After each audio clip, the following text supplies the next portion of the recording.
If I may be a bit vulnerable for a moment before this one, I want to disclose that summer 2020 was straight up maybe the hardest cluster of months of my life. Who knew graduating from college and job hunting during a global pandemic wouldn't be easy? I make this video from a much better place, and I owe that to my friends and family, in addition to my own hard work and the art and media that lifted my spirits every day. So I want to echo the sentiment that rings true in all of my videos of this nature, but bears repeating now. That if you're in any way responsible for the little things that bring me joy when I need it, and if by some stretch you're watching this, I can't thank you enough. Your art does more than you could ever know, and now for the proper dues of the matter. Since having so much downtime meant so much time for watching YouTube videos, I'm gonna devote this first chunk to rapid firing off the big highlights there. Starting with the works of Jenny Nicholson, who marathoned every Land Before Time movie in a row, and has thus proven herself stronger than all of us.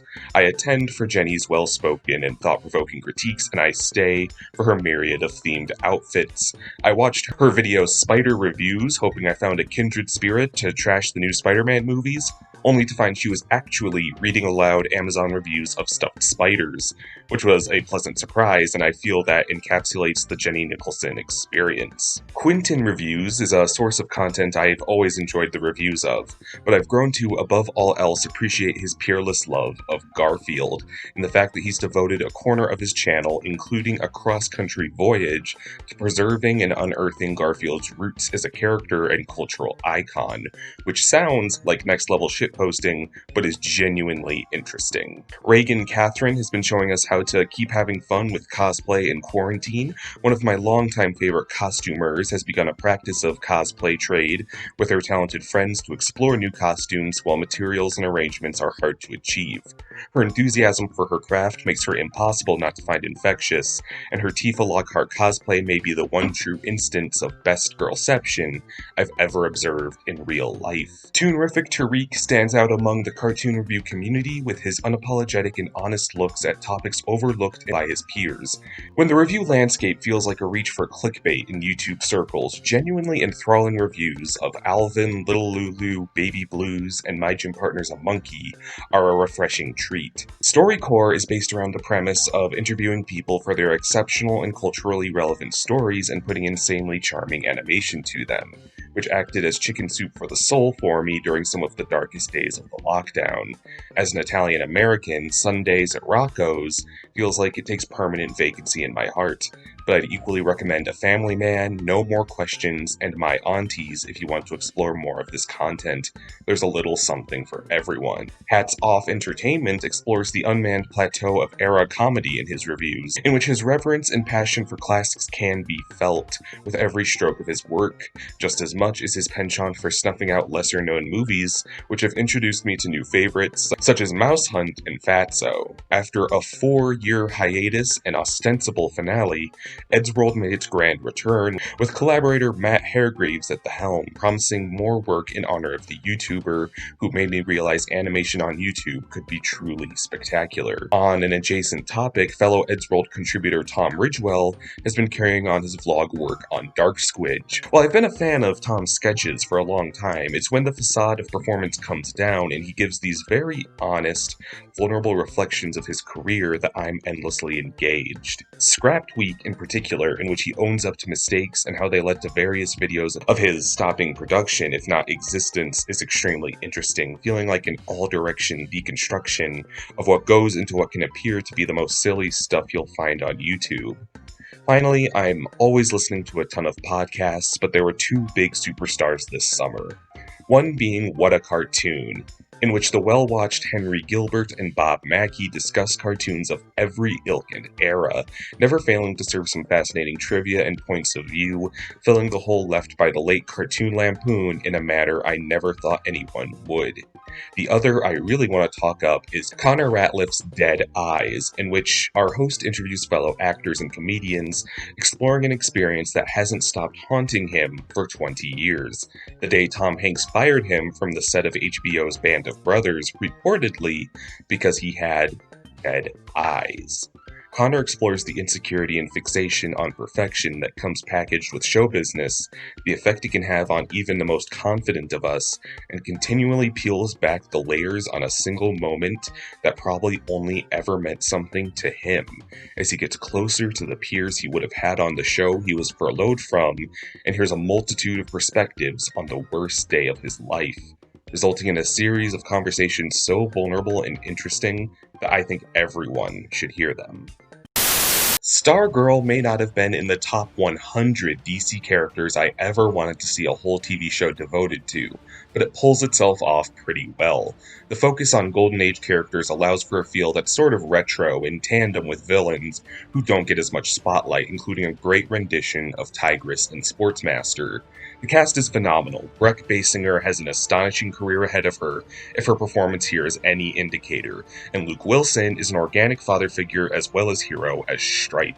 If you feel burnt out by the Arrowverse's ever-expanding size, this one is a disconnected parable with a lot of charm that I recommend happily. It's somewhat ironic that Sonic is arguably bigger than he's ever been, and yet Sega, a company I'd easily peg as the type to not utilize all their IPs in most years, has taken his platform as an opportunity to breathe new life into a number of their lesser-known series, including Sakura Wars. Sakura Wars is a game I can best describe as a theater manager simulator with heavy dating sim and social link elements, and there's some combat mixed in there. This inconsistency is what holds Sakura Wars back from being a phenomenal game in my eyes, but the overflowing charm and decent work put into the social aspect of the game keeps me coming back. It's here I can explore my lifelong fantasy of charming a maiden in a grand hotel while preparing for a performance, and there's demons somewhere in there. I also think the character designs here are some of the best I've seen in a while.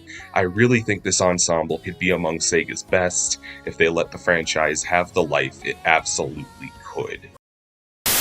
Mortal Kombat 11 Aftermath came out and revealed its newest guest fighter, one of the best action movie heroes ever, Robocop. And with him came sort of a renaissance of the character, even if just by revisit on my own part. Content in any way adjacent to Robocop tends to bleed badass, whether he's interrupting wrestling matches or going toe-to-toe with the Terminator. But at the top of the list is our Robocop remake, a stitched-together fan film in which a handful of talented directors and their crews each took responsibility to put their own twist on a different scene of the original film, be it recreating scenes using dance, babies, or puppets. Our Robocop remake is all at once hysterical and sometimes downright stunning, as the scenes often veer to the absurd and yet have a marked production value and artistry. Speaking of Robocop, he also had an animated series, which is one of many cartoons I watched and discussed this summer with my friend Martin, who has hosted our discussions on his channel, Man Who, where you can see us talk about shows like Biker Mice from Mars and Pirates of Darkwater, among others. Check those out if you would like to see some of the most fun I had creating content this summer. Imagine a world where sorcerers and humans coexist, but only in the most basic meaning of the word, as those bestowed with magic have the hubris to see everyday people as playthings to test their magic on. This is the twisted world of Dora Hedoro, the backdrop for the parable of Kaiman, who is one of these ill-fated test subjects but decided to use his new disposition as a lizard man to track down the malicious magician who gave him his leathery visage. If it sounds grim, it absolutely is. But the most charming thing about Dora Hedoro is that the characters aren't remotely aware of that, as they approach their occult and heinous proclivities with levity and that sort of viewer-owned culture shock that I love. I have to admit, it's been harder to adjust to prominent CGI in my anime than it has to take to chocolate in my peanut butter, but the outlandish expressions and designs of Dora Hedoro lend themselves incredibly well to its unorthodox animation style. Dora Hedoro marches to the beat of its own gator-skin drum, and I'm endlessly thankful it was finally bailed from Netflix jail this summer.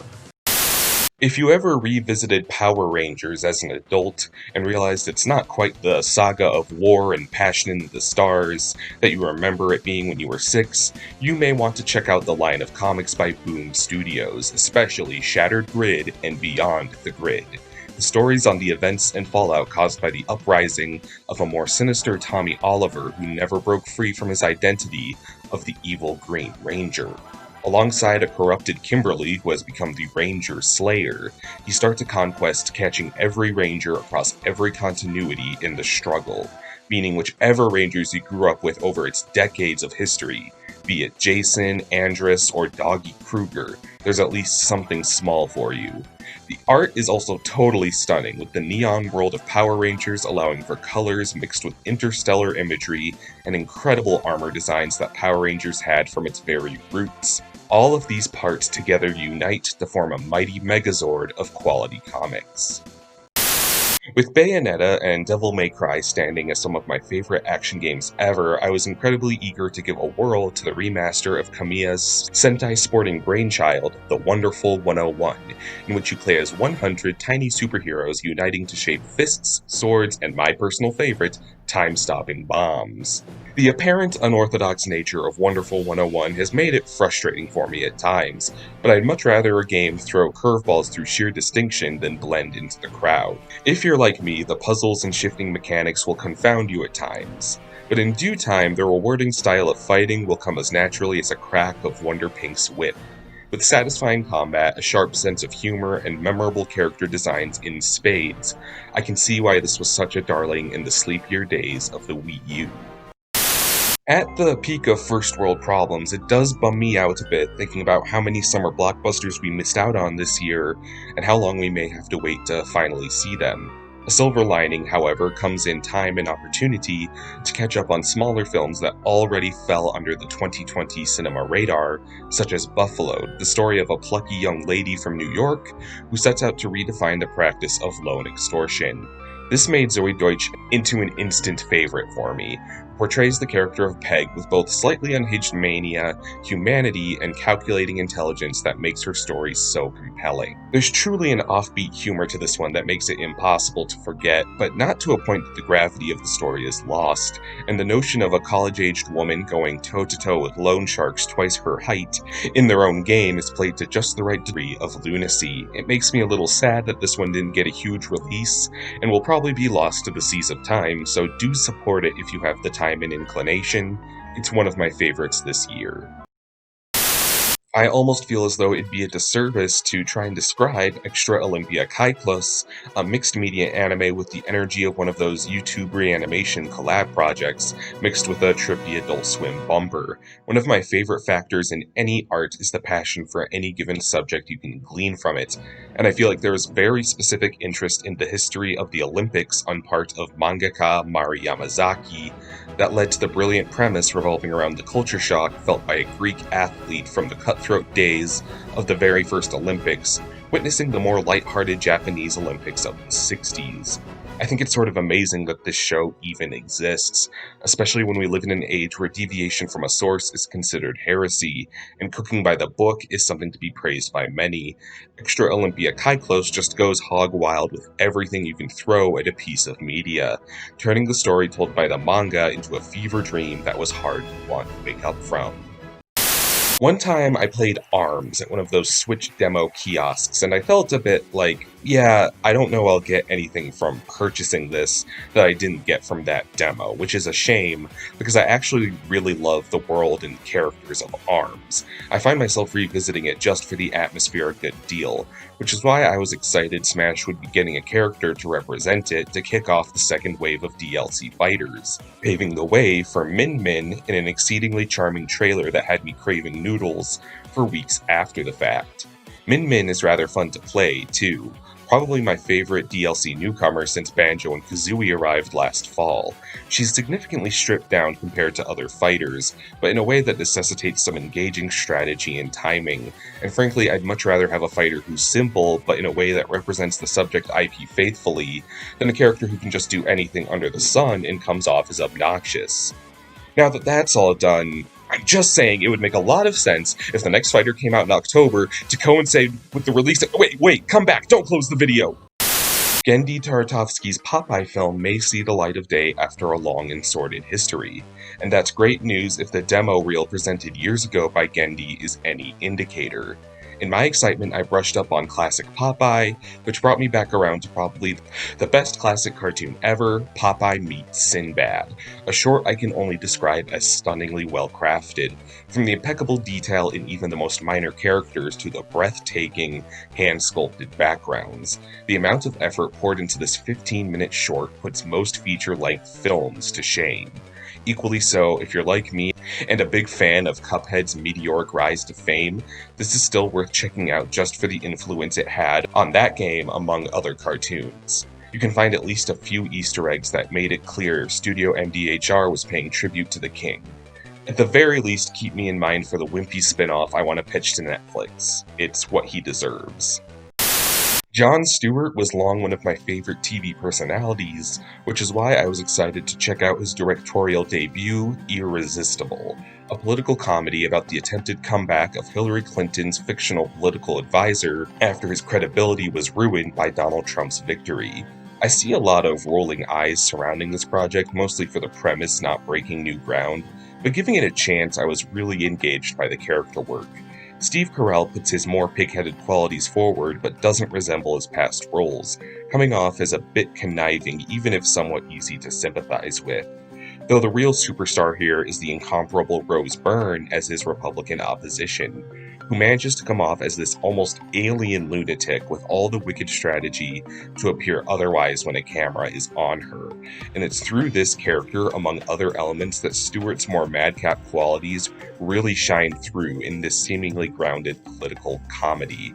And I can't think of anything truer to the brand of a Jon Stewart project than a satire that has something to say, but not without occasionally leaning on something truly bizarre, as politics have really grown stranger than fiction. HBO Max hit the airwaves, and despite having no current connection to Roku, meaning I had to watch its content on my laptop like some kind of Quaker, I really enjoyed the new Looney Tunes cartoons, as well as the new endeavor from Best Girl Anna Kendrick, Love Life, though the real champion here was none other than Close Enough. 3 years of development hell and anticipation did not overhype J.G. Quintel's new project to any detriment, as we get a show that does indeed feel like a follow-up to a regular show, but one that aged with its audience and has the platform to explore themes its predecessors never could.